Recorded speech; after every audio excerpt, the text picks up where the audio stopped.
Kabbalah was controversial even in the time of the Rishonim, because there were people who learned Kabbalah who had not mastered Gemara, had not mastered Halacha, and part of the Kabbalah problem was they were so enamored with their own spiritual revelations that they were just doing their own thing, and it was thought to be a little bit dangerous. Also, when Kabbalistic ideas are misunderstood, they can easily turn into avodah zarah. I mean, in fact, there are those people even today who take the position.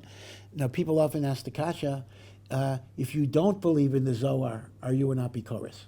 Okay, that's a debate, that's a question. But some people have taken the position, if you believe in the Zohar, you're an apikoros. That Kabbalistic doctrines are themselves idolatrous, because they talk about multiplicity, they talk about sefirot, they kind of posit different parts of God, etc.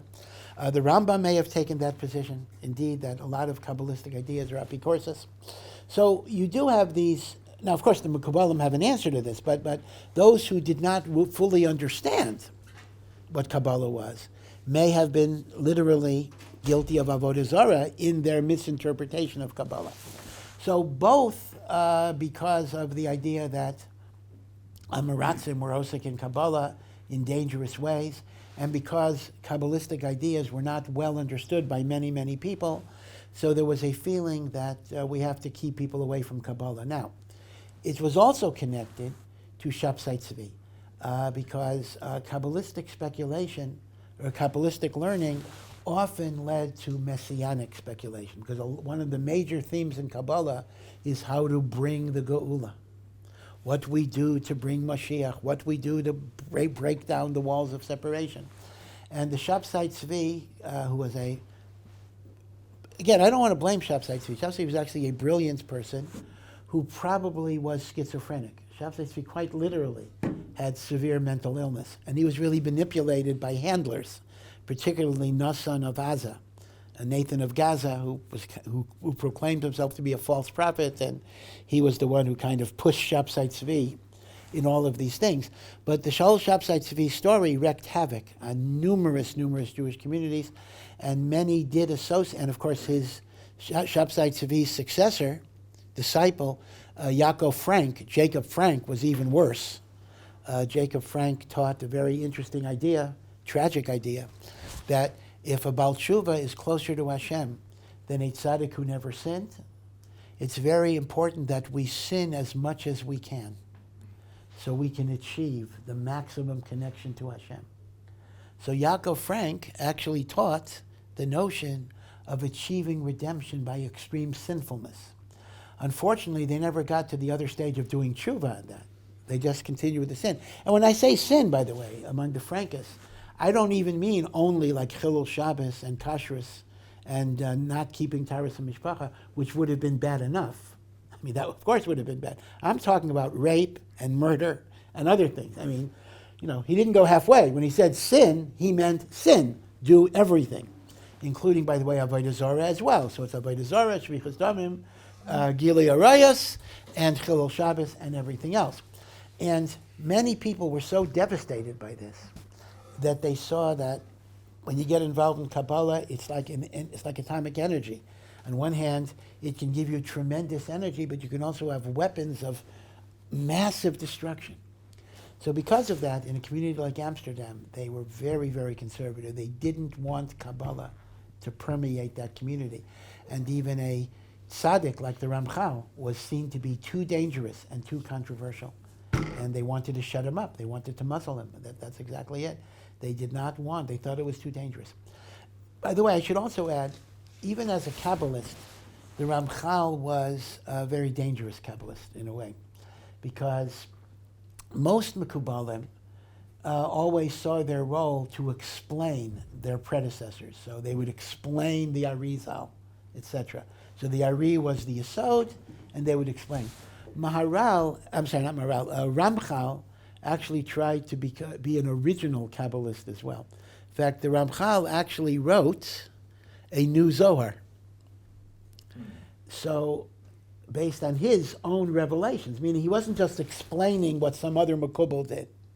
Right? Most Mekubalim, let's say today, they don't have direct revelations of God. They're explaining what other people who did have those revelations right? They're explaining the Ari, they're explaining the Ramak. Ramchal was very unusual. Ramchal himself had his own Giluyim. Ramchal himself had his own revelations.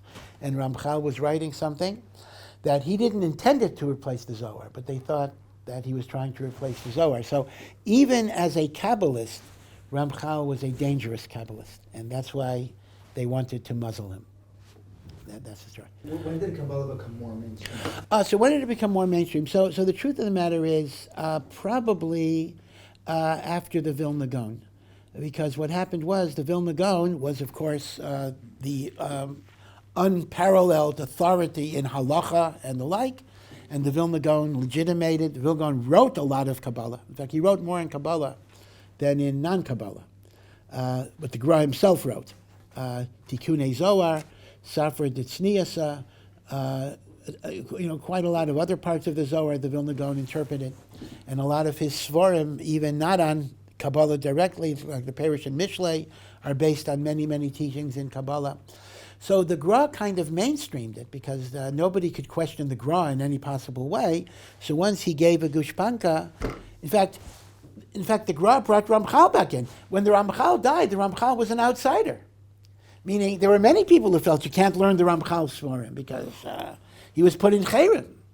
The Gra mainstreamed Ramchal by making the point, the Gra said that if the Ramchal would have been alive, the Gra would have walked from Vilna to Amsterdam to learn Torah from the Ramchal.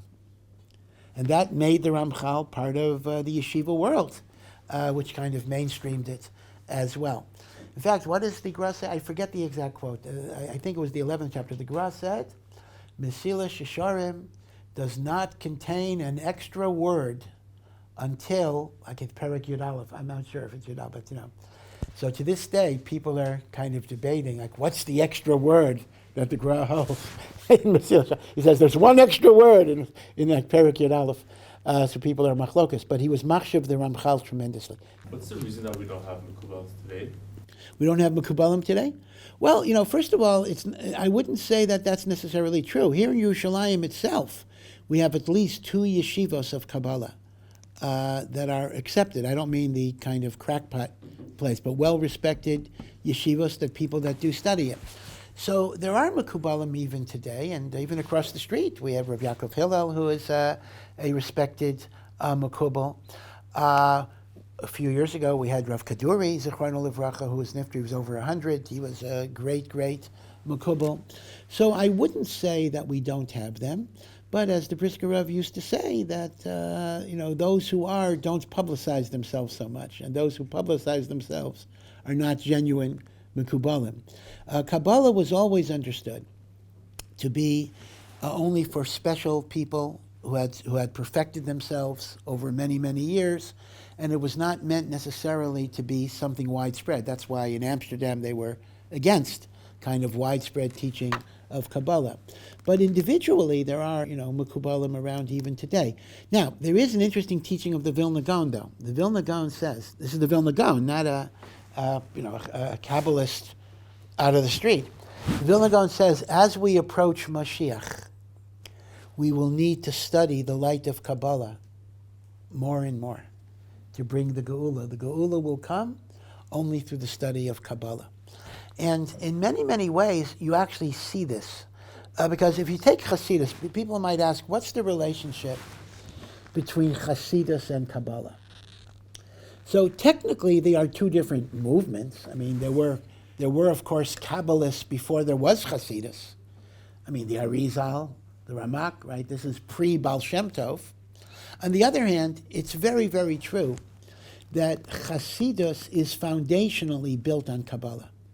The concepts in Sifrei Hasidus are based almost totally on deep understandings of Kabbalah, and in many ways what Hasidus tries to do, depending on the Hasidus, is they try to popularize Kabbalistic ideas to bring them into the realm of Avodas Hashem. Meaning a Kabbalistic idea may be very theoretical, very ethereal, and it doesn't really tell you anything that you're supposed to do. Hasidus tries to take the abstract notions of Kabbalah and apply them. the way the Lubavitcher Rebbe put it, and he put it in a very nice way. He says the relationship of Hasidus to Kabbalah is parallel to the relationship of medicine to anatomy. This is a very, very, and the Rebbe doesn't need my haskama, but that's a very good analogy. Anatomy describes a system. Kabbalah describes a system. Kabbalah describes how God interacts with the world, with the cosmos, with the universe. Right? This bone, this sefirah, that sefirah, this thing, that thing, that thing. But anatomy doesn't tell you how to treat something. Medicine takes the knowledge of anatomy and physiology and then comes up with specific ways of treating things. That's what Hasidus is. Hasidus is medicine based on the anatomy of Kabbalah. Now, what's interesting is, based on the Vilna Gaon, although I'm mixing the Vilna Gaon and Hasidus, I don't know if the Vilna Gaon would approve of that mix. But based on the Gaon's own teaching, that as we approach Mashiach, we have to get more involved in learning Kabbalah. This might explain why Hasidus itself has grown in recent years. You know, when I was in yeshiva many years ago in near Yisrael in Baltimore, the notion of regular guys in a non-Hasidic yeshiva learning Sifrei Hasidus was pretty unusual. You didn't see, Tanya around, certainly. You didn't see Sfas Emes that much. You didn't see Rav Tzadok. We had one resident Rebbe who's still there, kind of, Rav Nachum Lansky, who was our resident Kabbalist Hasidic literature person, but he was the only one. Of course, he had a number of Talmidim who would go to him, but it was not widespread. Now, you walk into any yeshiva, walk into Mir, walk into Panovich, you see Sfas Emes, Rav Tzadok, Nesivas Shalom, even Tanya, Likutei Torah, which is also from the Alter Rebbe. And these things are no longer just in Hasidic yeshivas. These things are now in every yeshiva. So there is a sense that as we're approaching Geula, our souls are hungry for a certain type of insight. And Hasidus is maybe the easiest, most accessible way that we can absorb the inyanim of Sod, the inyanim of Kabbalah, through the medium of Hasidus. So and I'm just saying that Kabbalah is spreading more than you might think. Now, the other thing I want to point out is that on one hand, you ask the question, why are there no Kabbalists? But on the other hand, I do want to tell you that Kabbalistic assumptions are now the mainstream conventional wisdom of Judaism. Let me give you one example. Let's take Hashgacha Pratis, divine providence. If you look at the Rambam, and again, please don't email me this. I know that there's a machlokas how to learn the Rambam. I got it. But the pashtus of the Rambam is, I'm not saying definitively, is Hashgacha Pratis is limited to the righteous. Meaning if you're righteous, God is going to determine every little thing that happens to you. If you're not righteous, he'll sometimes let you be governed by the laws of nature. So, if you get hit by a car, God forbid, it's not because God decreed that at 5:15, Tuesday afternoon, a car is going to hit you, but simply because God said, hey, I'm not watching over this guy. He's on his own. Maybe he'll get hit by a car, maybe he won't. I'm not making the decision. Right? The Rambam says Hashgacha Pratis is not the norm for everybody. Hashgacha Pratis is the unique relationship Hashem has with the righteous. That's the Rambam. Now, the Kabbalists totally rejected that idea. The Kabbalists said Hashem is calling the shots for every single thing that happens in your life other than your own bechira. Your choice to be good or not good, that's up to you. But Hashem then responds to your choices by governing your life. You see? Now, in the yeshiva world, and even in the Orthodox world at large, the view of the Rambam, as great as the Rambam is almost totally ignored. People never talk about Hashgacha in terms of the Rambam, meaning the way we view Hashgacha Pratis is totally based on Kabbalah and Hasidus. So even though you might think, we're not Kabbalists, in point of fact, a lot of the way we think about Judaism and think about God is Kabbalah. So you're a Kabbalist whether you know it or not.